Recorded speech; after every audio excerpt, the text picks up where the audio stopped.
Assalamualaikum warahmatullahi wabarakatuh.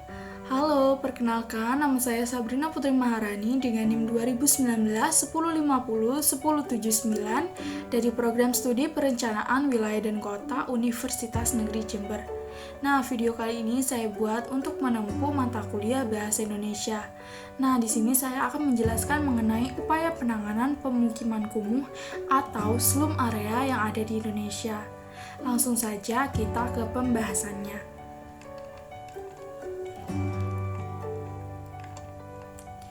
Nah, seperti yang kita ketahui di Indonesia dari tahun ke tahun perkembangan jumlah penduduknya selalu mengalami peningkatan. Dapat kita lihat berdasarkan data dari Worldmeter, Indonesia memasuki peringkat keempat sebagai negara yang memiliki jumlah penduduk terbanyak yang ada di dunia. Pertumbuhan penduduk yang relatif tinggi ini jika tidak diikuti dengan kebijakan pemerintah maka akan menimbulkan berbagai macam dampak negatif. Salah satunya dampak negatif yang ditimbulkan dari pertumbuhan penduduk yang relatif tinggi yaitu berkembangnya atau makin banyaknya pemukiman kumuh atau slum area yang timbul di daerah perkotaan. Nah, pemukiman kumuh itu apa sih? Nah, pemukiman kumuh ini merupakan pemukiman yang tidak layak huni karena ketidakteraturan bangunan, tingkat kepadatan bangunan yang tinggi dan kualitas bangunan, serta sarana dan prasarana yang tidak memenuhi syarat. Lantas, dampak apa yang dapat ditimbulkan dari adanya pemukiman kumuh ini? Dampak yang dapat ditimbulkan dari adanya pemukiman kumuh ini ada dua, yaitu dari segi pemerintah dan juga dari dampak sosial. Kita bahas yang pertama yaitu dari segi pemerintah. Pemerintah akan dianggap dan dipandang tidak cakap dan tidak peduli dalam menangani pelayanan terhadap masyarakat. Nah, untuk dampak sosial di mana sebagian masyarakat kumuh adalah masyarakat yang berpenghasilan rendah dengan kemampuan ekonomi menengah ke bawah dianggap sebagai sumber ketidakteraturan dan ketidakpatuhan terhadap norma-norma sosial.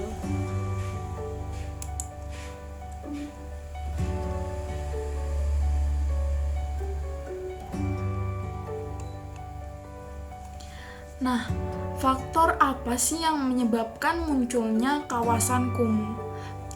Faktor penyebab munculnya daerah kumuh atau kawasan kumuh atau slum area dapat dibagi menjadi dua, yang terdiri dari faktor yang bersifat langsung dan faktor yang bersifat tidak langsung. Nah, yang pertama kita akan bahas faktor yang bersifat langsung. Faktor-faktor yang bersifat langsung yang menyebabkan munculnya kawasan kumuh adalah faktor fisik atau kondisi lingkungan perumahan dan sanitasi lingkungan. Kita bahas yang pertama yaitu faktor lingkungan. Nah, faktor lingkungan perumahan yang menimbulkan kekumuhan meliputi kondisi rumah, status kepemilikan lahan, dan lain-lain. Kondisi lingkungan perumahan yang menyebabkan timbulnya kekumuhan adalah keadaan rumah yang mencerminkan nilai kesehatan yang rendah, kepadatan bangunan yang tinggi, koefisien dasar bangunan atau KDB yang tinggi, dan juga status lahan yang tidak jelas atau keberadaan rumah di daerah marginal, seperti rumah-rumah yang terletak di daerah bantaran sungai, rel kereta api, dan lain-lain. Rumah-rumah yang terletak di daerah status lahan yang tidak jelas atau keberadaan rumah di daerah marginal berpotensi terkena banjir di saat musim hujan. Oleh karena itu, nilai kekumuhan tertinggi terjadi pada saat musim penghujan. Selanjutnya, saya akan menjelaskan tentang faktor sanitasi lingkungan. Faktor sanitasi lingkungan yang menimbulkan permasalahan meliputi kondisi air bersih, MCK, pengolahan lahan, pengolahan sampah, pembuangan air limbah rumah tangga, drainase, dan jalan. Faktor sanitasi lingkungan sendiri yang dapat menyebabkan kekumuhan antara lain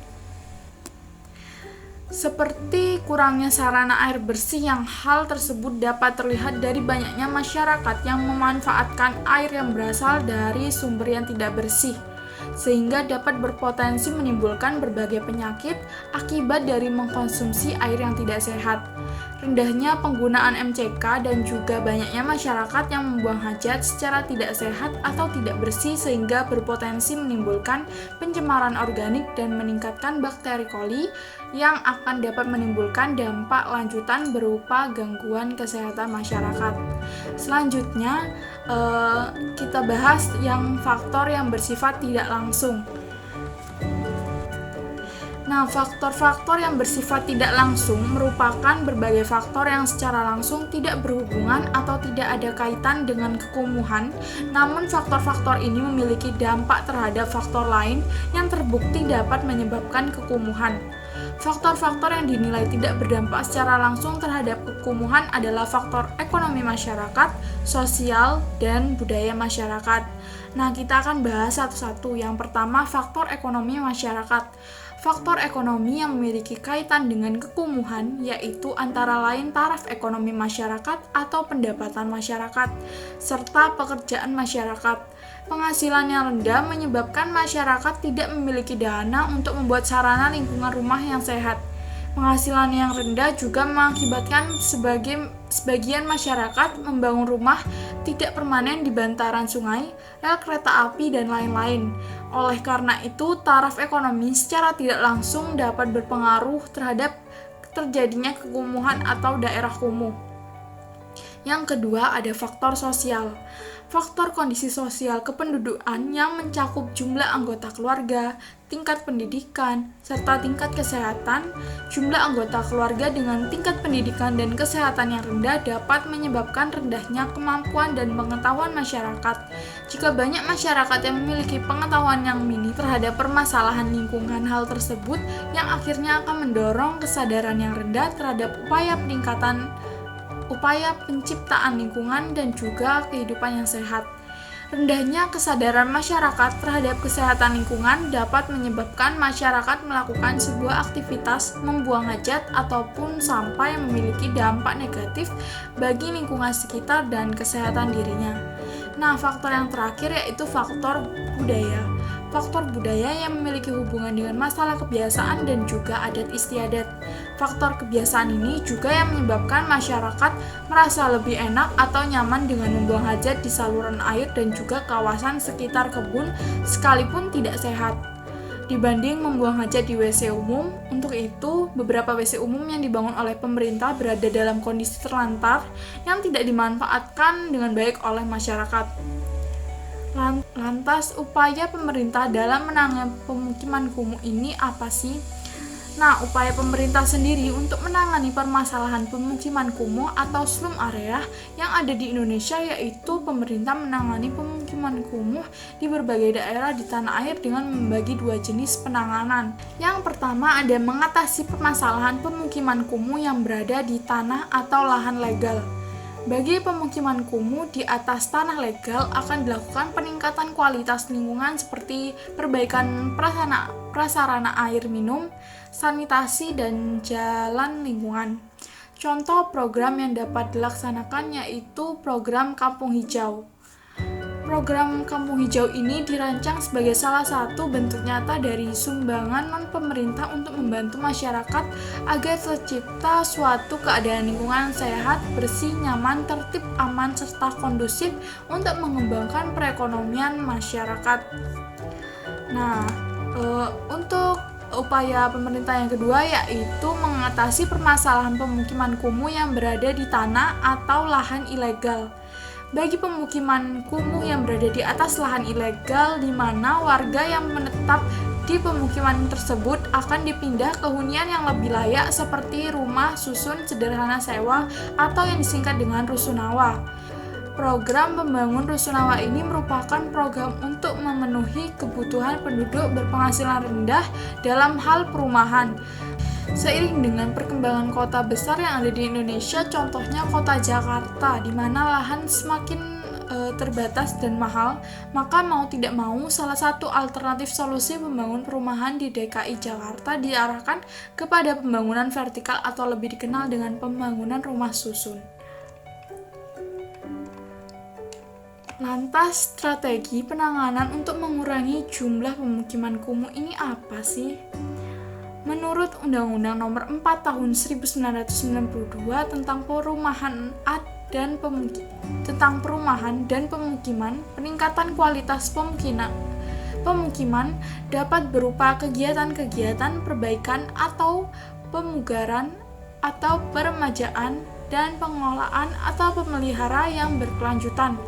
Program peningkatan kualitas perumahan dan pemukiman yang selama ini menjadi satu perhatian pemerintah adalah kawasan perumahan dan pemukiman yang masuk ke dalam kategori kawasan kumuh. Perumahan dan pemukiman yang tidak masuk ke dalam kategori kawasan kumuh ditandai dengan kondisi prasarana dan sarana yang tidak memadai baik secara kualitas dan juga kuantitas. Kondisi sosial ekonomi masyarakat yang rendah, kondisi sosial budaya masyarakat, serta kondisi lingkungan yang rawan bencana, penyakit, dan keamanan. Idealnya, kegiatan perbaikan lingkungan kumuh ini menerapkan konsep tridaya yang meliputi aspek penyiapan masyarakat melalui pemberdayaan sosial kemasyarakatan, pendayagunaan prasarana dan sarana lingkungan pemukiman, serta pemberdayaan kegiatan usaha ekonomi lokal atau masyarakat. Dalam penerapan kegiatan ini menggunakan pemberdayaan masyarakat sebagai inti gerakannya dengan menempatkan warga pemukiman sebagai pelaku utama pada setiap tahapan, langkah, dan proses kegiatan yang terjadi, yang berarti warga pemukiman adalah pemilik kegiatan. Pelaku pembangunan di luar warga pemukiman merupakan mitra kerja sekaligus sebagai pelaku pendukung yang ikut berpartisipasi.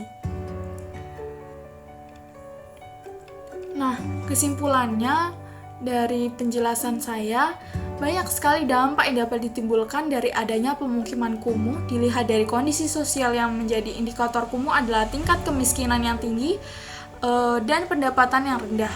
Masih terdapat penduduk yang memiliki pendidikan rendah, serta seringnya terjadi tindakan kriminalitas. Selain itu, banyak faktor yang mempengaruhi terbentuknya pemukiman kumuh. Faktor penyebab munculnya kawasan kumuh atau slum dan squatter dibagi menjadi dua, yaitu faktor yang bersifat langsung dan faktor yang bersifat tidak langsung. Nah, sudah banyak upaya yang dilakukan pemerintah untuk menangani permasalahan pemukiman kumuh atau slum area yang ada di Indonesia. Menurut saya, upaya yang telah dilakukan pemerintah sudah dilakukan semaksimal mungkin dan sangat membantu untuk mengurangi jumlah kawasan pemukiman kumuh yang ada di Indonesia. Untuk itu, selain upaya yang telah dilakukan pemerintah, sebaiknya masyarakat ikut membantu atau berpartisipasi karena masyarakat sendiri merupakan sebuah peran yang penting untuk membantu mengurangi adanya pemukiman kumuh di Indonesia. Perlu adanya kesadaran dari masyarakat untuk tidak membuat atau membangun sebuah bangunan liar atau tidak permanen di daerah bantaran sungai dan daerah pinggiran kota yang akan dapat menimbulkan pemukiman kumuh.